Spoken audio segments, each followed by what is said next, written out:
Hi everyone, this is Yana Smakula and welcome to another Hero Arts video tutorial.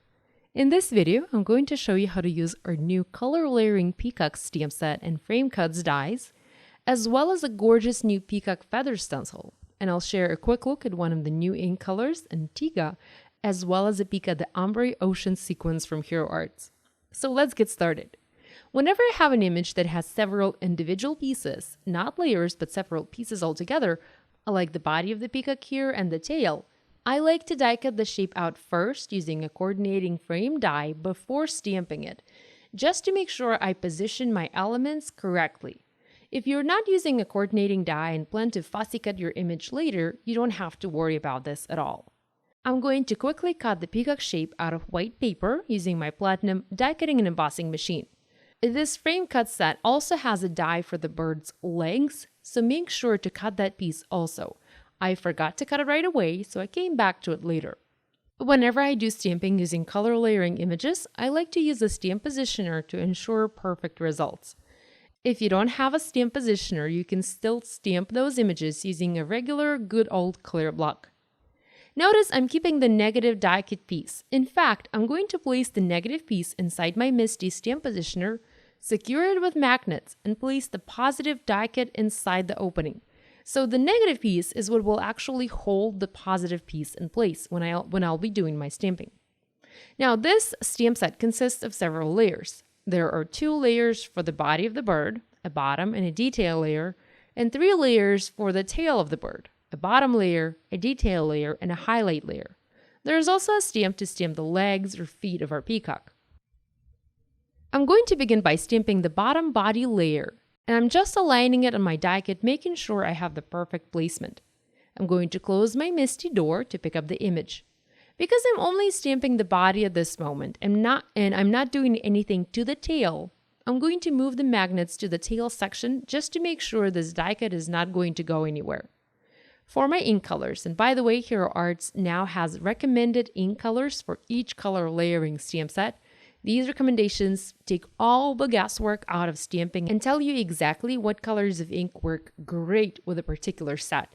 So for this layer, I'm going to use Deep Ocean. I'm inking up my image and going to stamp it onto the die cut. I didn't do a very good job the first time, so I'm going to re-ink my stamp and we'll go ahead and stamp it again. For the detail layer for the bird's body, I'm using a darker blue, navy. And again, I am going to double stamp this layer so that I have a more saturated color of ink. Let's move on to the tail and stamp the tail of our bird. This section has 3 layers. Each needs to be stamped using a different ink color for the most striking result. Because I'm stamping onto a die cut and because I already have that top layer stamped, I can now better align and better position the tail bottom layer onto my die cut. To stamp the bottom layer, I'm using the new ink color, Antigua, and I'll talk a little more about this color in just a second. And again, I'm double stamping this for the most vibrant color possible. The recommended ink color by Hero Arts for this stamp set is emerald green, but I wanted to spice things up a little bit and show you that you can use other colors for your images. I'm going to remove this stamp and we'll switch to the next layer. And for this one, I'm using a Deep Ocean ink color. This is the same color we used for the bottom layer of the body of the bird. Finally, to add highlights, I'm using the last 3rd layer and lemon yellow ink color. And I'm going to add little spots of yellow onto this image. That last layer looks very tiny, but if you align previous layers correctly, it will show up beautifully on the finished piece. Now let's go ahead and create a background for our project. I'm going to use several colors of ink from Hero Arts, white paper, and a peacock feather stencil along with gold glitter paste to create stunning dimensional background. One of the new colors of ink from Hero Arts is Antigua, a beautiful blue-green that works wonderfully with the mint julep and tight bowl colors. Here you can see the 3 colors in the catalog. I'm going to use all 3 and I will blend each onto a piece of white paper to create an ombre background. I'm only using 1 sponge with my ink blending tool and I already have some darker ink there. To make sure I get rid of the darker color, I'm going to pick up the lightest mint julep color and will apply it to the entire panel.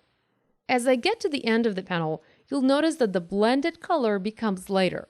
So I'm getting rid of any residual color of my ink sponge and I'm going to the true color of ink that I'm using.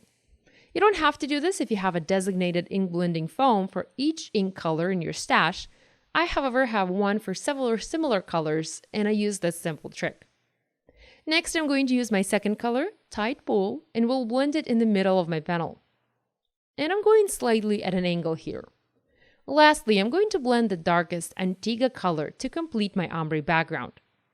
Now that I have this ready, I can start using my stencil. I'm going to tape this paper onto my work surface. I don't want it moving. Next, I'm going to place this beautiful peacock feather stencil on top, and again, I will tape it down in place so that it won't move. It's important to secure the stencil in place for best results. Of course, you can hold it down with one hand, but I like both of my hands free when I'm working with stencils, especially with detailed stencils like this one. There are many different things you can do with a stencil, but today I'm going to apply gold glimmer paste to create a gorgeous dimensional effect. You can blend a darker color of ink through the stencil. You can dry emboss with a stencil. You can apply embossing ink and then embossing powder and heat set it for a beautiful embossed background. I seem to have misplaced some of my tools when I got to this part of the video, so I grabbed a plastic knife from the kitchen and an old store card, and I used those to apply my glimmer paste. It's always better to use the right tools for the job to make it easier to apply texture paste, but if you don't have a palette knife, you can get away with using other things, like I'm doing here. After I applied this Nuvo Glimmer Paste from Tonic Studios, I removed the stencil and set this background aside to dry. I also went straight to my bathroom and I washed the stencil. You want to make sure to do that. Because I'm always impatient, I also use the heat tool to speed up the drying time. If you do decide to use your heat tool, make sure to move it as the paste will bubble up if you overheat it. So just move your heat tool around the entire piece as you're trying to dry it. It took me less than 10 minutes to dry mine completely. Now please keep in mind that drying time will depend on how thick of a paste layer you have and also on where you live.